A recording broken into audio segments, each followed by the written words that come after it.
I am so happy to introduce today's speaker. He's from the Kadlec Clinic in General Surgery, Dr. Ailabouni.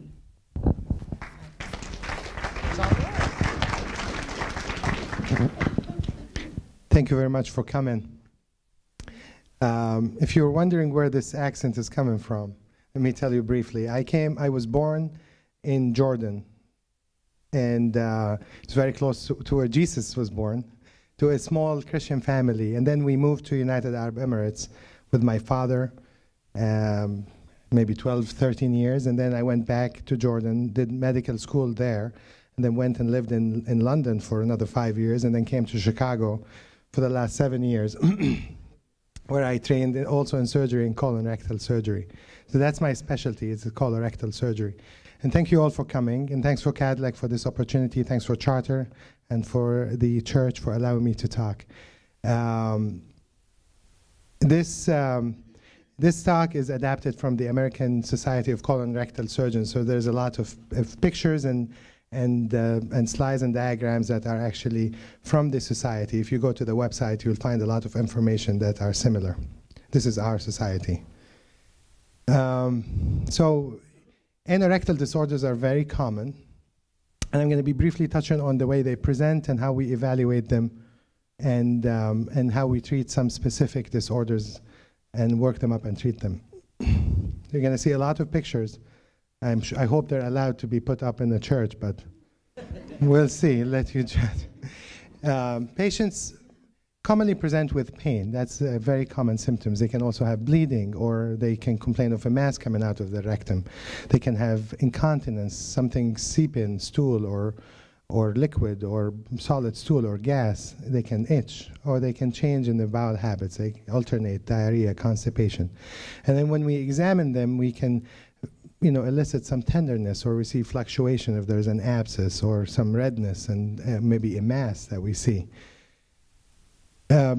Patients are often reluctant to come to the doctor because they're worried that this, whatever it is cancer. And most of the time it's not. And they are afraid that the doctor would hurt them because it's a very sensitive area. And it's our responsibility to make everyone or every patient, as comfortable as possible, and make sure that their confidentiality is preserved. So many times, and it's always the case with the many referrals I get, it's always a hemorrhoid, whatever it is, the symptom. And you can ask Hope and Mariana and Maggie over there and Mary. It's hemorrhoids always. This is because people and sometimes even physicians don't really know the differential diagnosis of problems in that area. And it's very important for us as surgeons to make sure that whatever the symptom the patient's coming with in the outside, in the anus, that they don't have any malignancy upstream. So I always ask them, do you have a colonoscopy? Do you have a GI physician? Did you have a colonoscopy or not? This is how a typical office looks like. There's a bed that has a lot of movements. It's very, very exciting. I have one better than this. You could have some scopes. I have this in the GI lab. And the most important thing is that you need to have a very good light. These are a bunch of positions that patients can be put in for rectal evaluation, or even prostate sometimes. Knee position, or lithotomy, or prone jackknife. And in my office, I either do this position or that position. Patients would be covered, their dignity is preserved. They're not going to be naked like this. First of all, what I do is I look. This is the anal canal. It's composed of a really complex structures of muscles and nerves and mucosa, and that's how it looks from the outside. The second thing I do is we do a rectal exam, and I feel for any abnormalities. And then we'll do what we call an anoscopy. So this is a little device, and it's not really bigger than my index finger. It's a little bigger. With adequate lubrication, you put it in, and with a good light, you look. And would allow the doctor to see the first 3 to 5 centimeters, which is the anal canal. Anything proximal to that is the rectum. And you need a different device to visualize the rectum. This is what we call a rigid proctoscope. And I don't do this in the office really, but I have it if need be. But this is when you want to look at the rectum. That's the device you use. If you want to examine the entire colon, we use this. It's called a colonoscopy. It's flexible, has light and camera at the tip. And I encourage anybody to start doing colonoscopy at the age of 50, or if they have family history, it should be going younger. It's very important. And you can look at the rectum and the entire colon using this device. So just a quick look at the anatomy of what we're dealing with. So the anal canal, and our talk today is mainly anal disorders. Anal canal is from the anal verge here, going 3 to 5 centimeters, depending on your male or female, until you reach the rectum. From here up is the rectum. And the anal canal is divided into two. The outside part and the inside part. And the division is mainly by something we call the dentate line. This little thing that looks like teeth, this is what divides us. And there's peculiarity in each one of them. This one here is lined by skin. So this is part of the skin. So it has a lot of nerves. It feels, it hurts. So if you do anything on this, it will hurt. This is lined by the mucosa, similar to the colon, and it doesn't hurt. If you cut on it, it doesn't hurt you. Anything above that, because we're going to start talking about hemorrhoids, anything above that is, this plexus here is hemorrhoids. Anything above it is, we call it internal hemorrhoids. Hemorrhoids are the inside. Anything distal to that, anything in the outside is called the external hemorrhoids. Now, these are normal cushions. We like them because they help in preserving our continence. They aid in our continence so we don't seep stool. What really helps and participate the most in our continence is these muscles. So we have two groups of muscles, the internal muscles and the external ones. The internal ones, they function without us knowing. They just are contracted. So when we're walking around, we don't leak stool is because we have that. The external one, we control. So once we, clinch or decide to squeeze, we want to go to the bathroom, this one is the one responsible. So variety of disorders can happen because of problems with either the internal or external or both. Injuries or nerve damage, and there's a lot. Enough anatomy today. So the common disorders, and these are only the common, there's plenty others that you could get in the anorectal region. Hemorrhoids is on top of them, anal fissure or a cut, a fistula or an abscess, rectal prolapse, incontinence, hidradenitis, pilonidal disease, all big fancy names, but they're really simple. Hemorrhoids.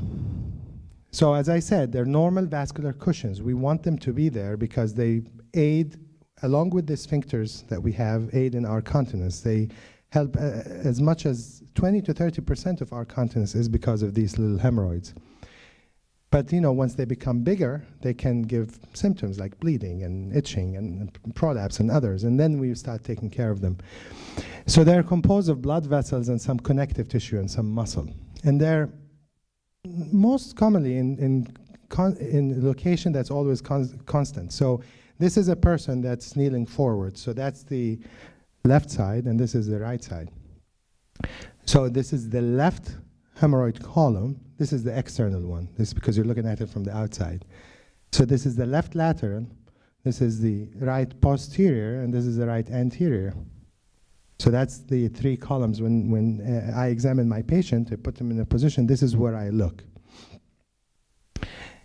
And again, this is what we talked about in the previous slide to differentiate between the internal hemorrhoids and the external hemorrhoids and what's sensitive in the outside and not sensitive in the inside, and the determination of the lining, skin, and mucosa. This is a very common disorder. A lot of patients every year have surgery to their hemorrhoids of some sort. And why do they happen? Anything that can increase your pressure in the abdomen. So if you're severely constipated, you have a lot of cough, or you are a very strong bodybuilder that you keep pushing up these things, and and you strain a lot, and you're pregnant maybe. You know, they flare up mostly in women in pregnancy. So to see the internal hemorrhoids, you need to look with some sort of anoscope. So like the one I showed you before, or this little tool. So this is somebody in the operating room, and you put that little anoscope, and you see them. See, they're very angry. They're red, and they're ready to bleed. So we grade them into grades from 1 to 4. And it's based on really how they present and they look and they behave. So grade 1 is when you look in the anoscope, you see it's a small hemorrhoid. Grade 2, when the hemorrhoid comes out, but it comes back in by itself. You poop, hemorrhoids come out, you feel it, and then it just goes in. Grade 3 is when you have to push it. It comes out, and you push it. Grade 4 is just coming out, and it's not coming back in again. So we treat them.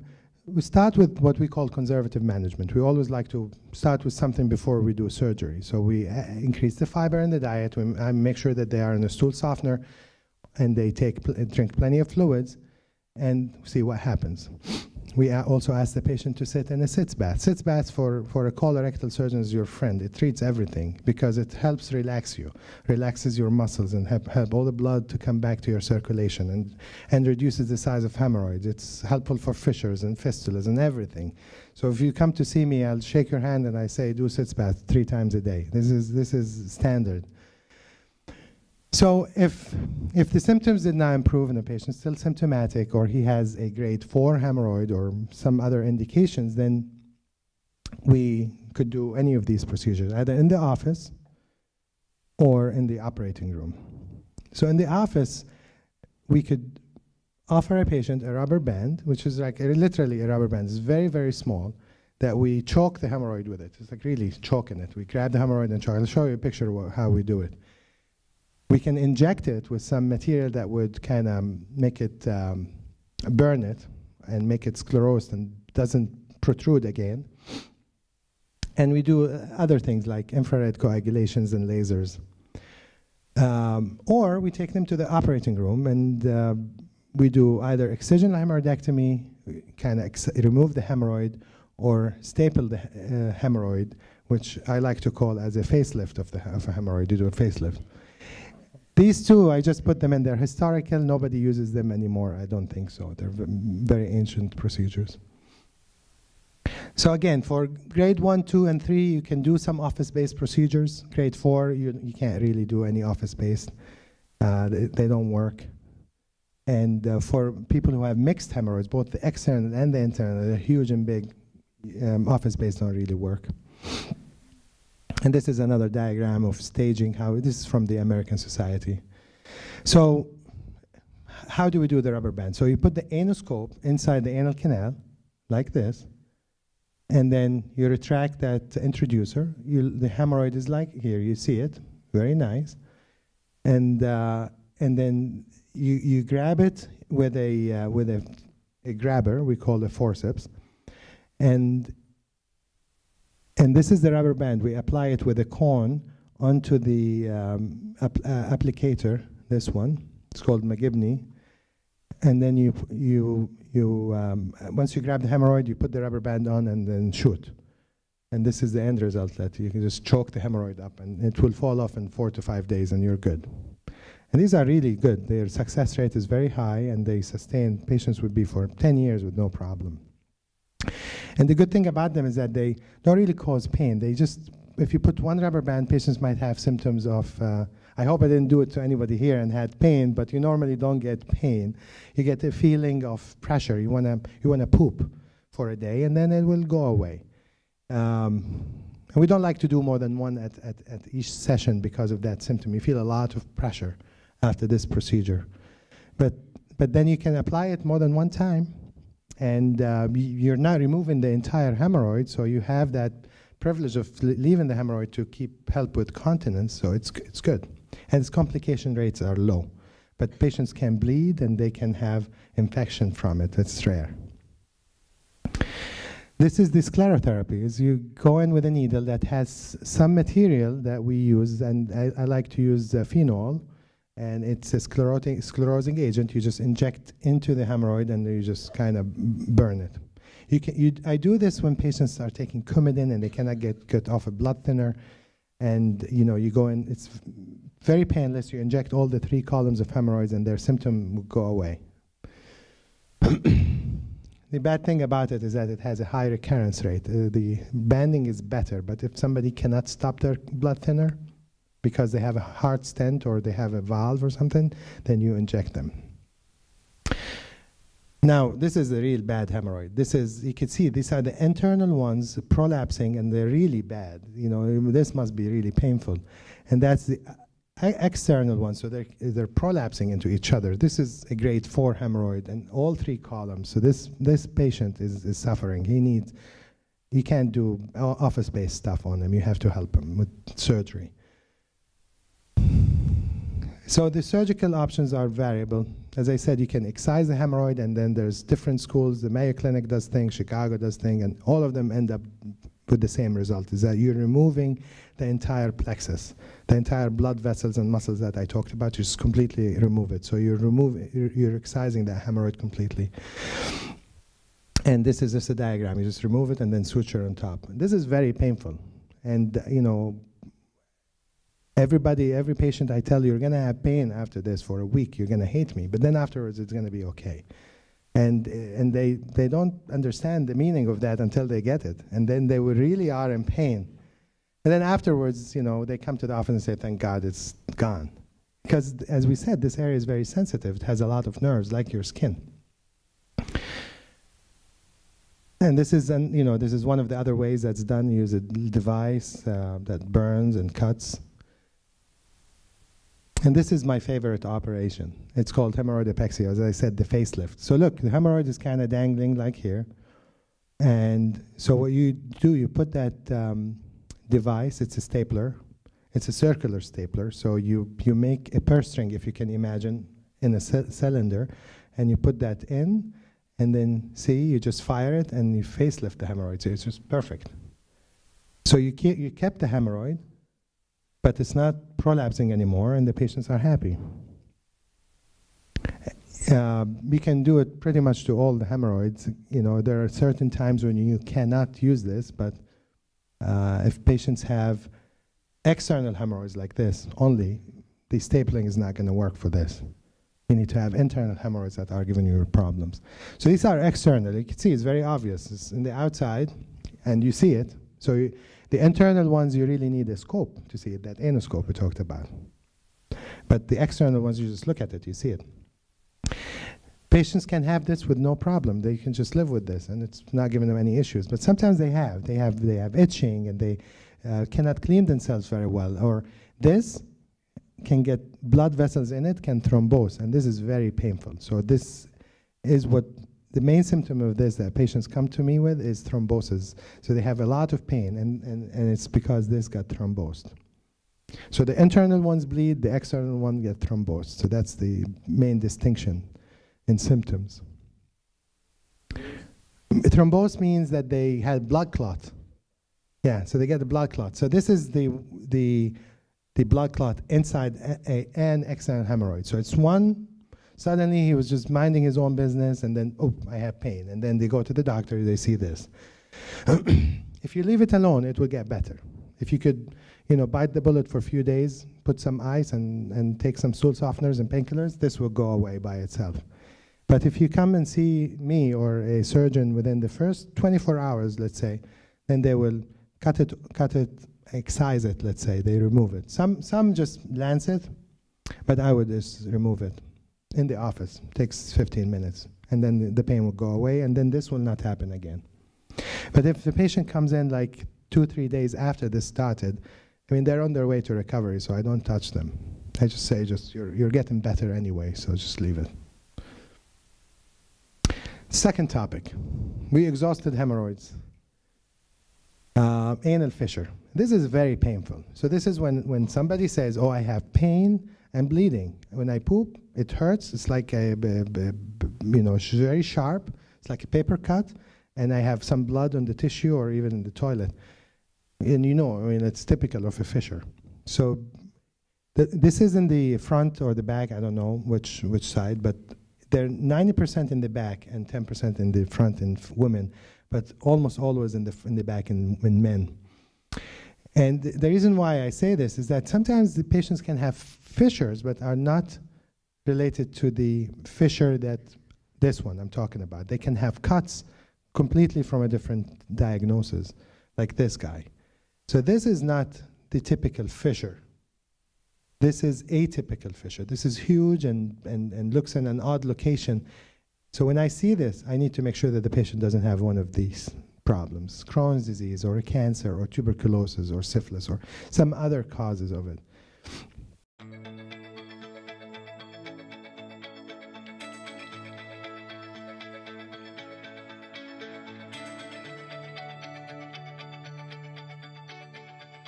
Some other causes of it.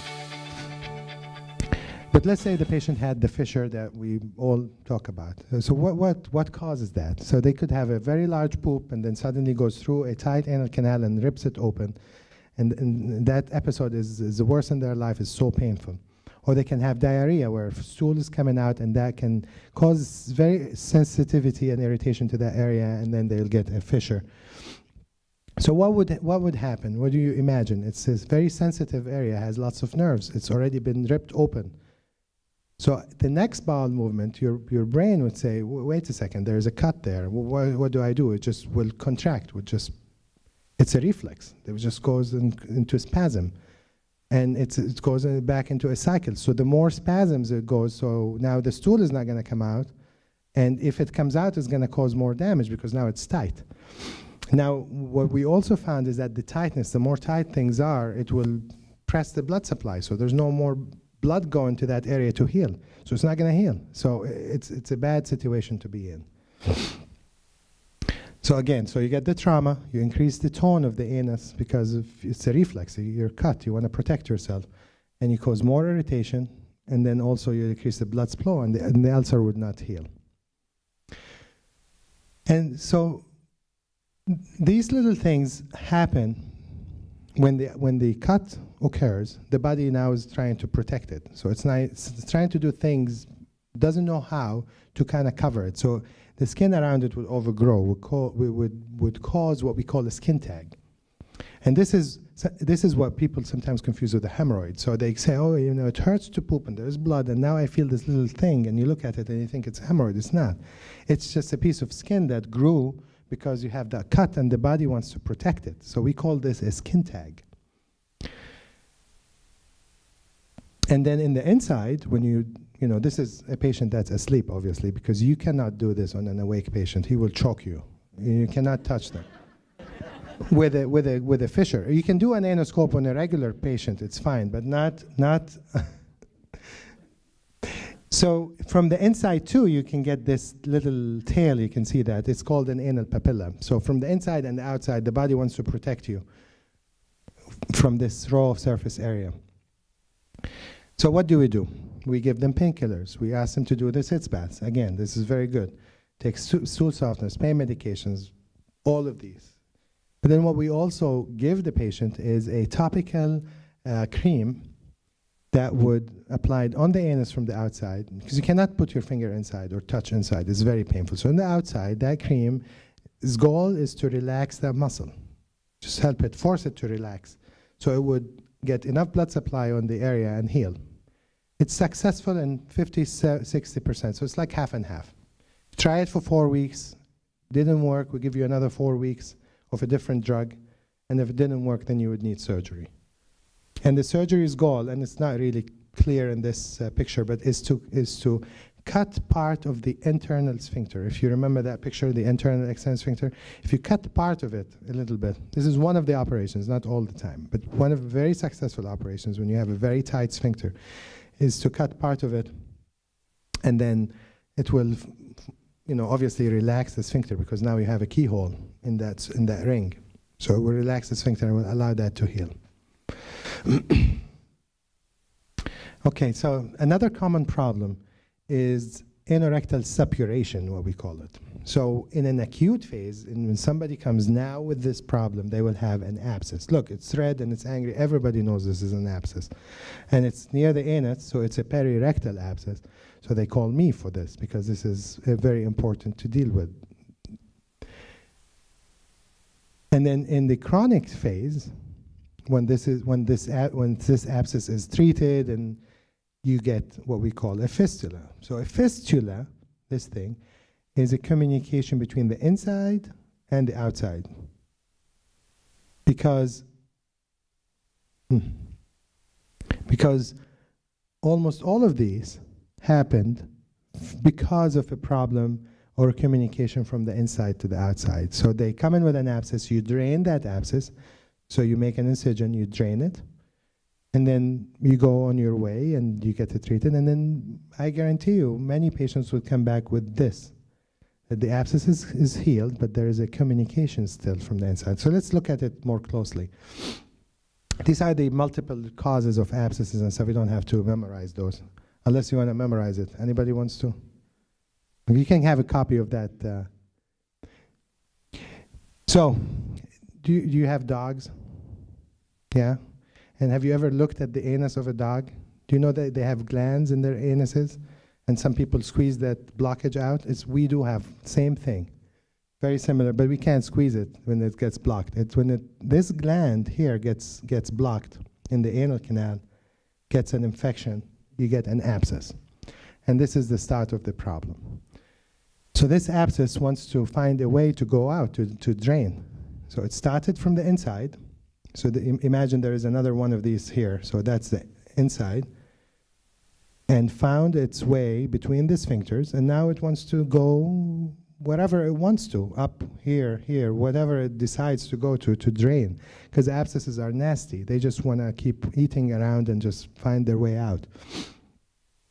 And these are common locations where we get the abscess. So we can get it between the sphincters, or just, you're lucky if you get that one. This is very small and superficial. This is really nasty and very rare. And this is the commonest one. So the abscess would form and go through the two sphincters and come out here. So the picture we saw is this. They come with pain and swelling, and eventually it will point and rupture. Sometimes it wouldn't, but sometimes the patient would wait for a few days and take some antibiotics and stuff, hoping that it will heal, but it's not gonna, and you get an abscess. And then once the abscess is drained, see, you get all sorts of tracks you can imagine. From the inside, it goes like this, or it goes like that, or it goes like that. And each one of these is as difficult as it's, the more high it is, it's become more difficult to treat. Because as you can imagine from this picture, you can see that it involves the sphincters. So in the past, if you get this problem, the only treatment that was available is to, they call it, lay a fistula open. You just cut it open, boom. So if you have this one, it's very small. So you cut that open, you're cured, and you're good. Because we only sacrificed a little piece of your sphincter. If you have that, and you cut that open, odds are you will become incontinent to something, gas or liquid. If you have that and you cut that open, you're completely incontinent, and you're good. I mean, there's no other way to cure that. You're in trouble. But nowadays, we have a lot of different ways that we go about to treat this.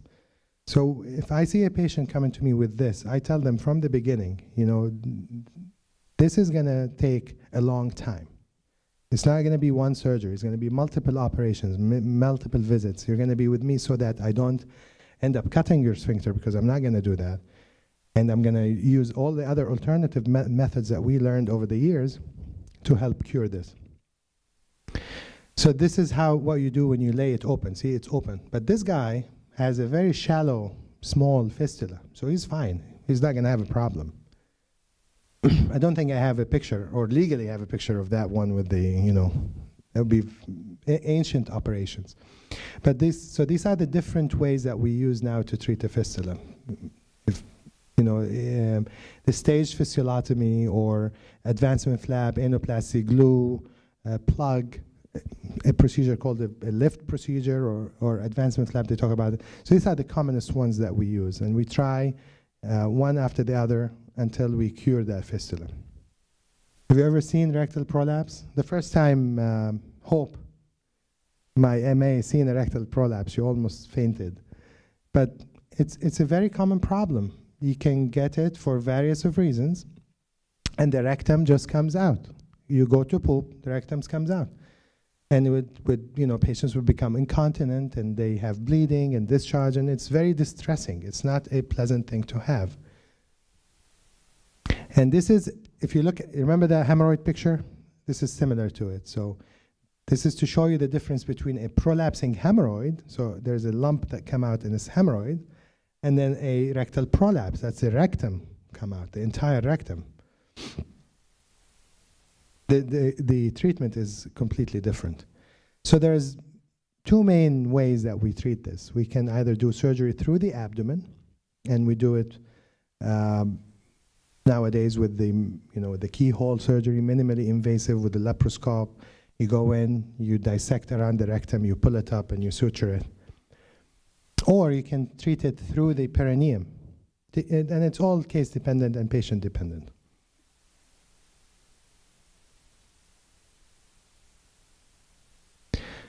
Fecal incontinence is when you lose the ability to control your stool, whether it's gas, liquid, or solid stool. And they can be broadly classified into pseudo-incontinence or actual incontinence that's related to the sphincters and nerves. And I'm trying to simplify it here, but it's not as simple as, this slide is a little bit busy. I'm sorry. But you evaluate the patient, you examine them, you take a history, and we have a classification chart. We call it Wexner incontinence chart that we follow to see how severe this incontinence is, and then we go about doing several tests, like measuring the pressure and the nerve function in that area. We do an ultrasound of the anal canal, and we do all these here at Kadlec for patients who have this problem.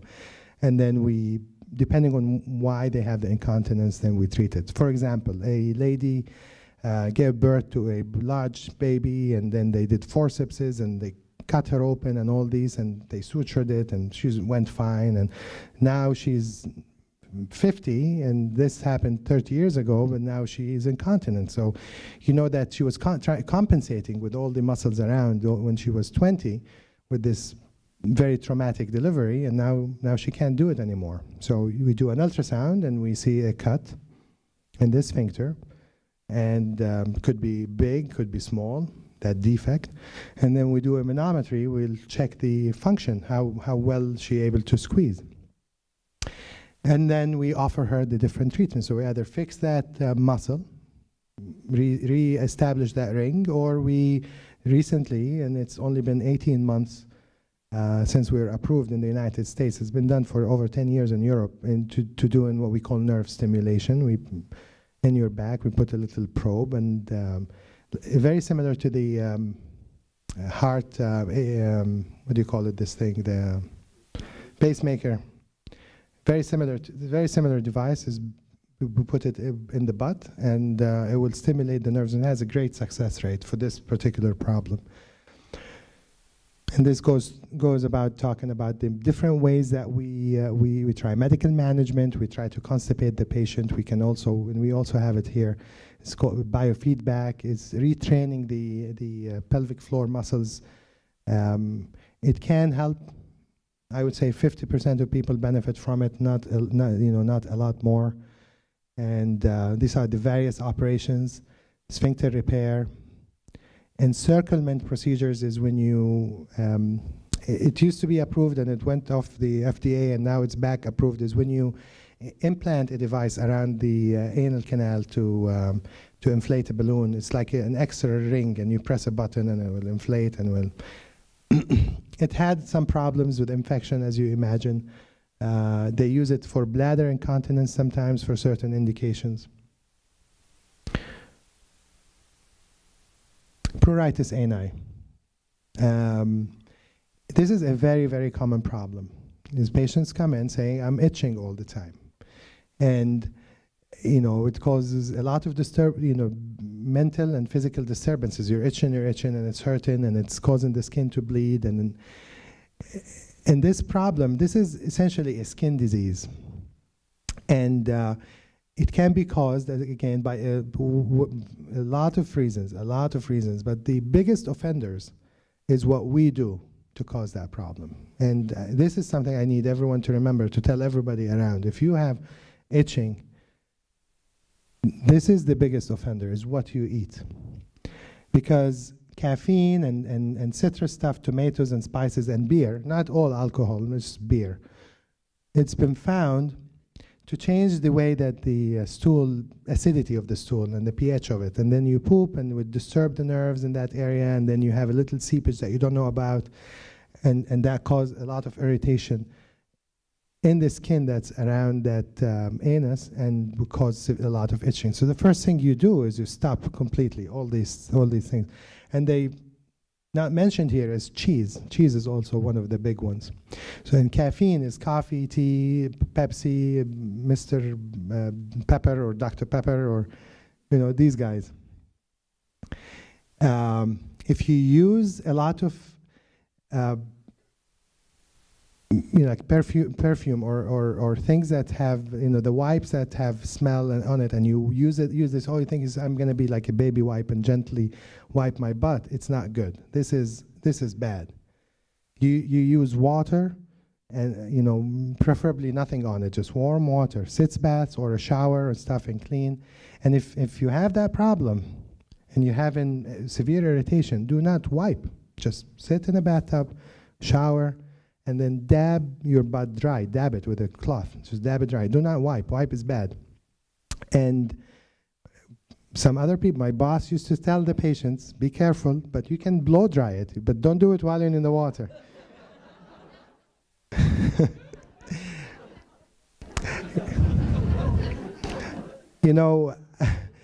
My boss, who I love so much, who trained me in everything, his name is Herand Abkarian. He is a godfather of colorectal surgery. He's a fantastic man. He has a great sense of humor. I wish one day I would become like him. He's a great man. He invented all this in colorectal surgery. He's a great man. He's in Chicago. God bless him. So, and if this is going on tape, everybody in Chicago, I love you.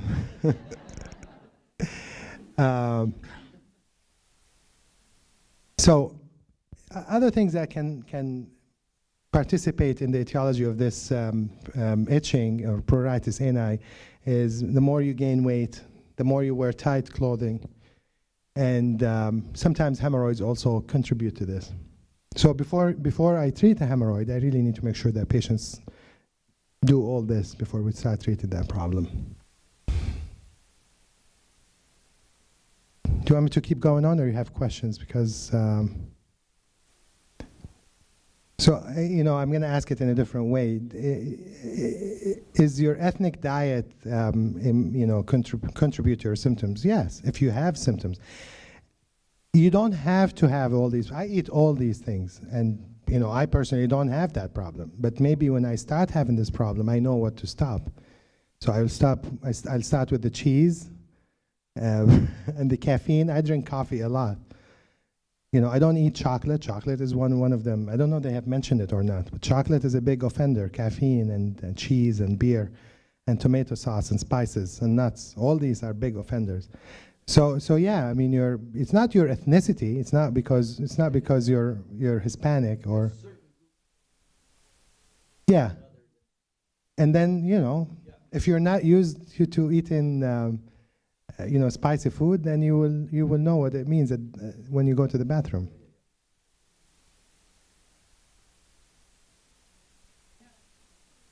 No, so what you do is you don't really know which one of these is the one that caused the problem, because the truth of the matter is that all these diets are very common. Everybody eats all of that. So if you stop all of them, and then for 4 weeks, this is what my recommendations would be. Stop it for 4 weeks. And then See what happens. I mean, it cured your symptoms, then you know one of these or a combination of is the problem. So you reintroduce it slowly. Okay, now I stopped coffee altogether. Now I'm going to start drinking 1 cup of coffee a day. And if you start the coffee and the coffee gave you the pruritus or the itching, then you know it's a coffee. So I know. Then I'm going to be drinking it. I know. I don't care. But then you can start with the coffee and 1 cup, and 1 cup was fine. Then you say, okay, then maybe it's a chocolate. Let me try the chocolate. So you kind of test it, so you know which one is the offender. But lettuce is good. I have it on my burger.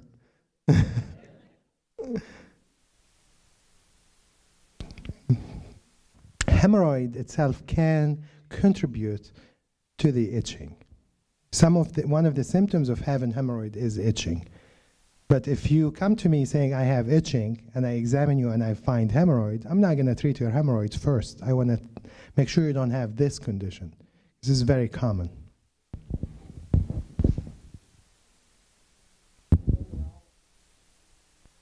Correct. Hydration is very important. Many of the stool softeners that we take, like Miralax, for example, hydrates your stool. It just keeps the water in and helps lubricate and keep things going. So drinking plenty of water is always good. Until you get prostate and you have to wake up at night. And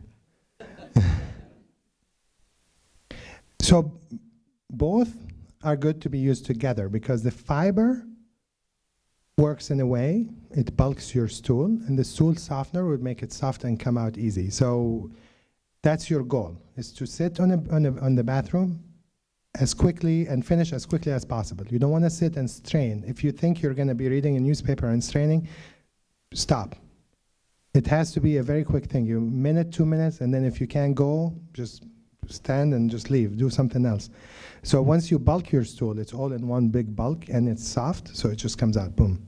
Some people are okay with just a fiber. You take Metamucil or Cetrasil or one of these fiber supplements. You can't really eat a lot of fiber to be enough to substitute for a fiber supplement. But some people's bowel habits are okay. But then once you grow in age, you become prone to more constipation. Sorry. So if you add fiber and that was enough, then you're good. If it's not enough, then you have to add something else. A stool softener is better.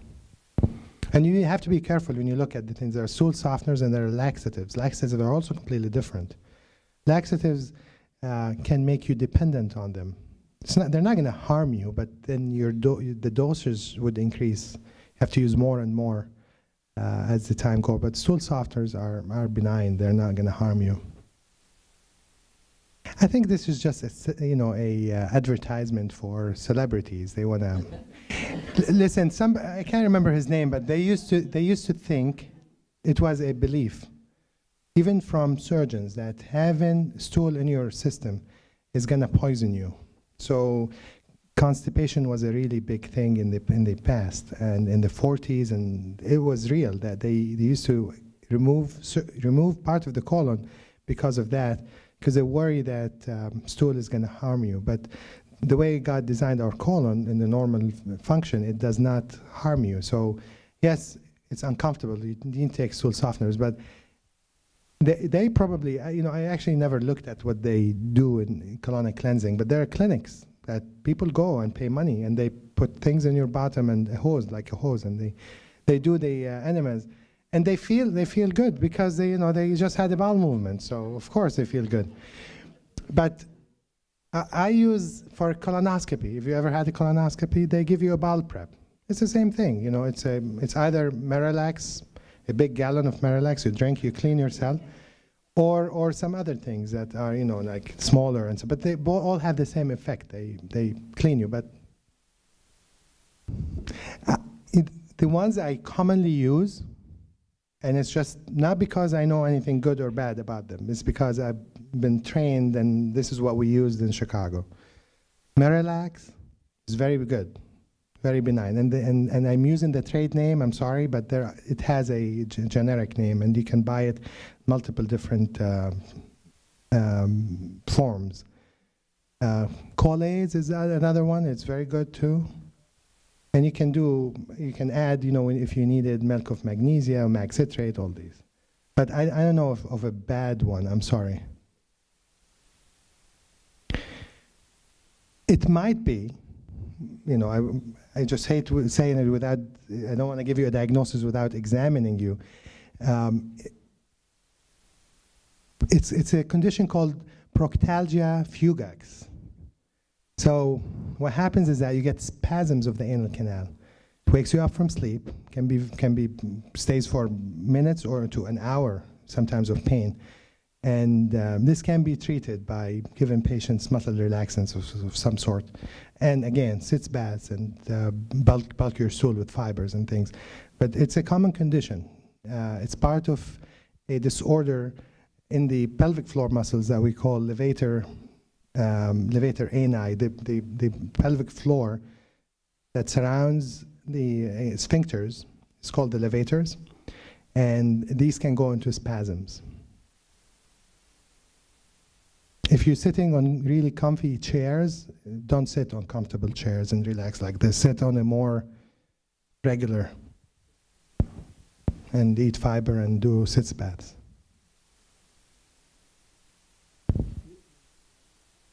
Sitz bath. I think some people put some salt in it, but you can just use warm water. Yeah, warm, if you have a bath, just fill it up with water and just relax. Not longer than 15 minutes. Don't do it for a long time.